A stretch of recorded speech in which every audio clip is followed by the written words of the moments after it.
Hello friends, welcome to SSC coaching centre. दोस्तों, आज के वीडियो में देखेंगे गणित के महत्वपूर्ण प्रश्न। दोस्तों, आप सभी लोग एग्ज़ाम की तैयारी में बहुत ही ज़्यादा व्यस्त हैं। उस समय हम आपको थोड़ा सा मदद करने की कोशिश कर रहे हैं कि ये प्रश्न इम्पोर्टेंट हैं, आपके एग्ज़ाम में पूछे जा सकते हैं। देखिए, मैं आपको एक बात कहूँ, मैंने अभी अभी ट्रेंडिंग में देखा है कि जो एग्ज़ाम हो गया, जैसे मान लीजिए 25 तारीख का एग्ज़ाम हो गया, तो सभी बच्चे उस 25 तारीख के एग्ज़ाम को देखने में लगे हुए हैं। जैसे कि मान लीजिए 25 तारीख को एग्ज़ाम हो गया ग्रुप डी का, ठीक है, तो सभी बच्चे क्या कर रहे हैं, 25 तारीख को जो एग्ज़ाम हो गया है उसमें जो प्रश्न पूछे गए हैं उस पर ज़्यादा ध्यान दे रहे हैं। लेकिन ऐसा आप समय बर्बाद कर रहे हैं, आपका पेपर अभी नहीं हुआ है, तो जो पूछा गया है उस पर ध्यान मत दीजिए, जो पूछे जाने वाला है उस पर ध्यान दीजिए। मैंने अभी अभी देखा, ट्रेंडिंग में चल रहा है, ये सभी बच्चे उसी चीज़ को देख रहे हैं जो पूछ लिया गया भाई 25 तारीख के पेपर में क्या, 26 के में क्या, 22 के में क्या पूछा गया। जो पूछ गया वो पूछ गया, लेकिन अब क्या पूछा जाएगा उस पर ध्यान दीजिए। ठीक है दोस्तों, जिन लोगों का पेपर अभी होने वाला है, मैं उनसे यही रिक्वेस्ट करूंगा कि अब उस चीज़ पर ध्यान दो आप, जो आपके एग्ज़ाम में आ सकता है। जो आ गया वो तो आ गया, लेकिन अब आपके एग्ज़ाम में क्या आ सकता है, थोड़ा ध्यान आप उस पर दीजिए। ठीक है, तो चलिए स्टार्ट करते हैं। पहला प्रश्न है, ए की वर्तमान कार्य क्षमता बी से 50% अधिक है। ये हो गया ए और ये हो गया कौन, बी। दो व्यक्ति हैं, कह रहा है कि ए की कार्य क्षमता बी से 50% अधिक है। ए की क्षमता बी से 50% अधिक है, ठीक है, तो बी की कितनी होगी दोस्तों, 100% होगी, तो ए की कितनी हो जाएगी, 150% हो जाएगी। क्यों हो जाएगी, क्योंकि ए की जो कार्य क्षमता है वो बी से 50% अधिक है ना, तो यहाँ पर अधिक होगी 50%। ये क्या है हमारे पास, क्षमता का अनुपात, ये क्षमता का है, इसे कटा के सॉल्व कर लेंगे, क्षमता ही तो है। तो देखिए, प्रतिशत से प्रतिशत कटेगा, 50 से 2 बार में, 50 से 3 बार में, तो ये मेरे पास क्षमता का अनुपात निकल के आ गया। भाई मैं क्षमता ही तो सॉल्व कर रहा था, मेरे पास क्षमता ही तो दे रखी है, तो क्षमता का अनुपात आ गया 3:2। तो अब क्षमता का जो जस्ट अपोजिट होता है वो होता है दोस्तों समय का अनुपात।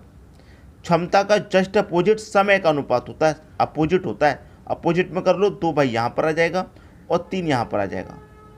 क्षमता का जस्ट अपोजिट समय का अनुपात। अब यहाँ पर कह रहा है कि बी किसी कार्य को 15 दिन में करता है। ये जो बी है ये किसी कार्य को कितने दिन में कर रहा है भाई, 15 दिन में कर रहा है।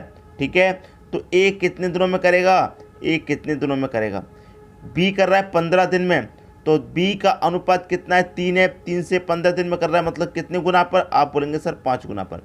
जब बी कर रहा है 5 गुना पर, तो ए भी तो करेगा 5 गुना पर, तो 2 5 कितना हो जाएगा, 10। ये आपका आंसर आ गया।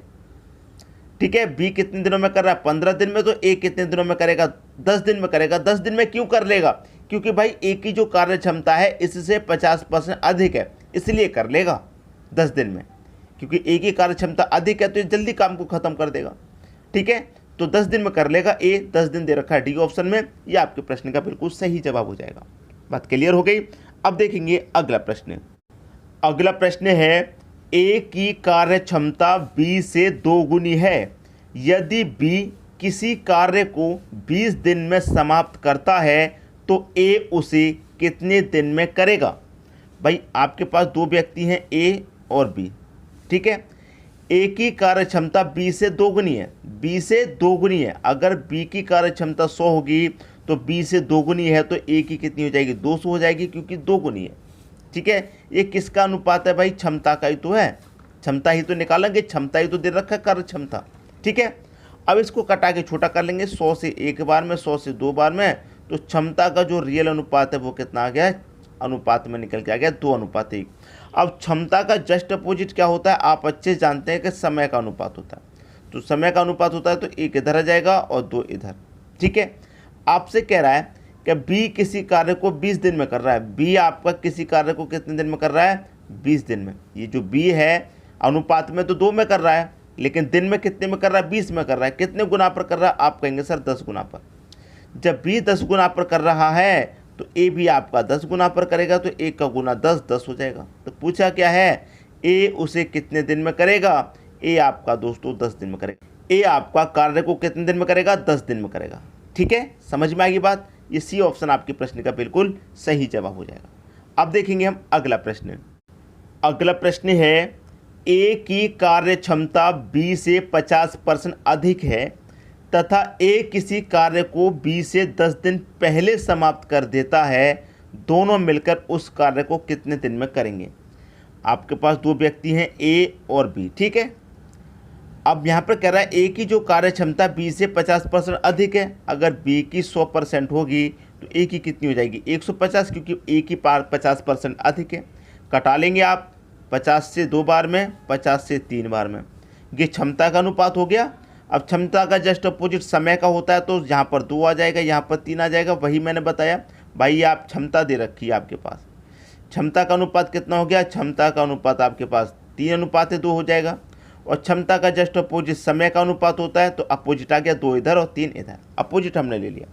अब आपसे कह रहा है कि बी से 10 दिन पहले समाप्त कर देता है। ए किसी कार्य को बी से 10 दिन पहले समाप्त कर लेता है, बी से। अब अनुपात में देखिए कितना कम समय ले रहा है। अनुपात में ए ले रहा है 2 समय और बी ले रहा है 3 समय। और यहाँ पर ए किसी कार्य को बी से 10 दिन पहले समाप्त कर रहा है। ए जो है बी से 10 दिन पहले, अनुपात में कितने दिन पहले समाप्त कर रहा है। अनुपात में बी कर रहा है 3 दिन में, ए कर रहा है 2 दिन में, तो ए आपका 1 दिन पहले ही तो समाप्त कर रहा है कार्य को। जो ए है वो आपका 1 दिन पहले कार्य को समाप्त कर रहा है, और यहाँ पर दिन में कितने दिन पहले कर रहा है, 10 दिन पहले कर रहा है। तो 1 का मान 10 के बराबर हो जाएगा। 1 का मान दोस्तों कितने हो गया, 10 के बराबर। 1 का मान 10 के बराबर, तो यहाँ पर लिख लीजिए, ये ए हो गया और ये बी हो गया, ठीक है। अब ए का समय कितना है, 2 है, तो यहाँ पर देखिए ए 10 के बराबर, 100 के नहीं 10 के बराबर। तो 10 का मल्टीप्लाई मैं 2 से करूँगा तो कितना हो जाएगा, 20 हो जाएगा ए का। और 10 का मल्टीप्लाई 3 से करूँगा तो बी का 30 हो जाएगा।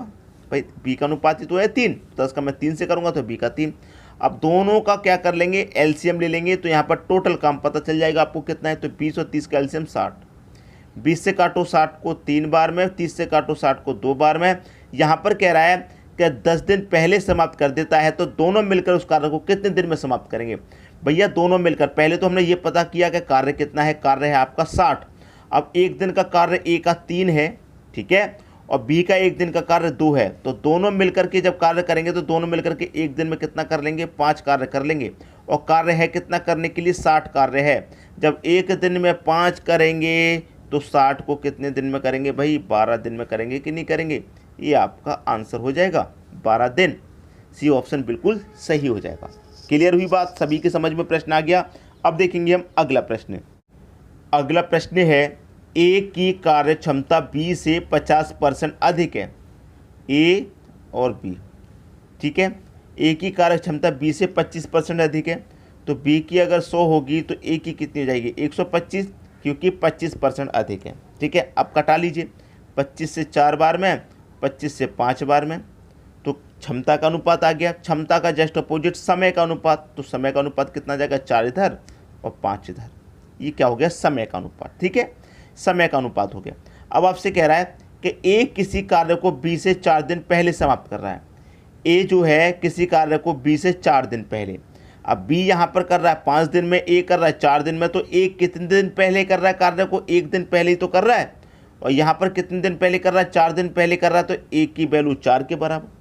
तो यहाँ पर हमारे पास कितने व्यक्ति हैं, ए और बी 2 व्यक्ति ही तो हैं, ठीक है।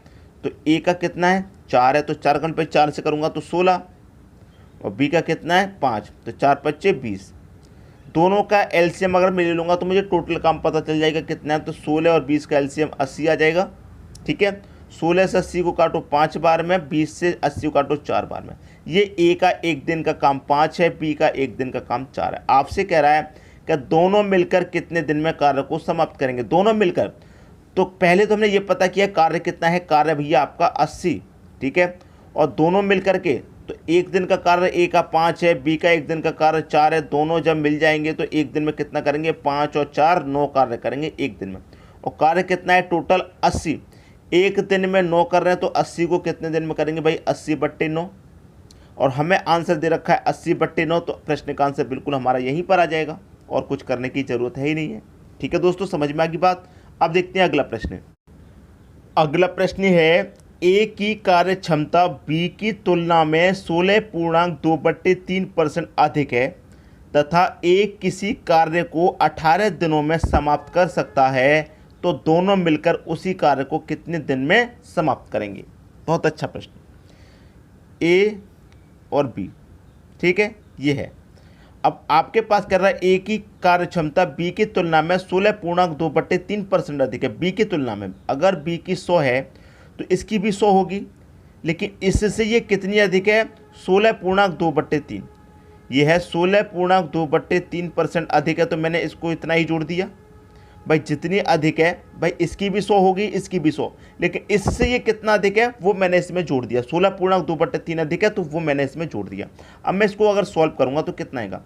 3 का 16 में करूँ 48, 48 में जोड़ूँ 50, 50/3, तो 100 + 50/3 हो जाएगा। ये इधर कितना है? 100, ठीक है। 3 का मल्टीप्लाई 100 में करूँगा 300, 300 में 50 जोड़ूंगा 350, 350/3, ठीक है, 350/3 आ जाएगा, ठीक है, बट्टे 3। और 3 का मल्टीप्लाई मैं इधर 100 में कर दूंगा तो ये कितना हो जाएगा दोस्तों? 300 हो जाएगा। बट्टे में जो 3 है उसका मल्टीप्लाई 100 में होगा तो 300 हो जाएगा। अब कटाओ, 50 से कटेगा ये 6 बार में और 50 से कटेगा ये 7 बार में, तो 7:6 आ गया। अब कह रहा है ए किसी कार्य को 18 दिनों में कर रहा है। ये कार्य क्षमता का ही तो अनुपात है आपका, ये जो अनुपात निकल के आया क्षमता का। अब समय का जो अनुपात होता है जस्ट इसका अपोजिट होता है। भाई क्षमता का अनुपात है और समय का क्या होता है? जस्ट इसका अपोजिट। अगर समय का मैं अनुपात निकालूंगा तो इसका जस्ट अपोजिट हो जाएगा। क्या हो जाएगा? 7:6 है, ये हो जाएगा आपका 6:7। बात अच्छे से समझ में आ गई होगी, ठीक है दोस्तों। समय का अनुपात मैंने निकाल लिया। अब यहाँ पर आपसे कह रहा है कि ए किसी कार्य को 18 दिन में कर रहा है। ए किसी कार्य, भाई ए अनुपात में कितने में कर रहा है? ए अनुपात में कर रहा है 6 दिन में, और यहाँ पर कर रहा है 18 दिन में, तो कितना हो जाएगा? 6 से 18 कितने गुना पर? भाई 3 गुना पर। तो ये 3 गुना पर है तो ये भी 3 गुना पर हो जाएगा। 7 तरीका कितना हो जाएगा? 21। अब आपसे कह रहा है कि दोनों मिलकर उस कार्य को कितने दिन में समाप्त करेंगे? दोनों मिलकर के, भाई दोनों मिलेंगे तो यहाँ पर देखिए ए का कितना भाई? ए का 18, बी का कितना भाई? बी का 21। दोनों का क्या करेंगे? एलसीएम ले लेंगे। 18-21 का एलसीएम जब लेंगे आप तो कितना हो जाएगा? 18-21 का एलसीएम ये हो जाएगा आपका 126। 18 और 21 का एलसीएम कितना हो जाएगा? 126 हो जाएगा। 18 से कटा दो 126 को और 21 से कटा दो 126 को, भाई कितनी बार में जा रहा है? और फिर दोनों मिलकर के उस काम को ख़त्म कर देंगे। बात ख़त्म हो गई। बात क्लियर है? दोनों मिलकर के काम को ख़त्म कर देंगे, बात क्लियर हो जाएगी। अब मैं देखिए 18 से कटाऊंगा इसको, 18 से इसको कटाऊंगा 7 बार में जाएगा। 21 से इसको कटाऊंगा 6 बार में जाएगा, ठीक है। और यहाँ पर दोनों को जोड़ूंगा तो दोनों मिलकर एक काम को 13 दिन में कर रहे हैं। भाई ए का एक दिन का काम 7 है, बी का एक दिन का काम 6 है, दोनों मिलकर के एक दिन में कितना कर लेंगे? 13। लेकिन करना कितना है दोनों को मिलकर के? 126। एक दिन में जब 13 कर रहे हैं तो 126 को कितने में करेंगे? डिवाइड दे दो। 13 9 117। 126 में से 117 गया तो कितना बचेगा भैया? 109 गया, 9 बचेगा, ठीक है। 126 में से 117 चला गया तो कितना बचेगा? 9 बचेगा। बट्टे में कितना? 13। तो 9.9/13% ये आपका सही आंसर हो जाएगा। 9.9/13 ये आपके प्रश्न का बिल्कुल सही जवाब हो जाएगा। उम्मीद करूंगा कि प्रश्न सभी को बहुत अच्छे से समझ में आ गया, किसी को भी प्रश्न में कोई समस्या नहीं होगी। ठीक है दोस्तों, वीडियो देखने के लिए आपका बहुत बहुत धन्यवाद।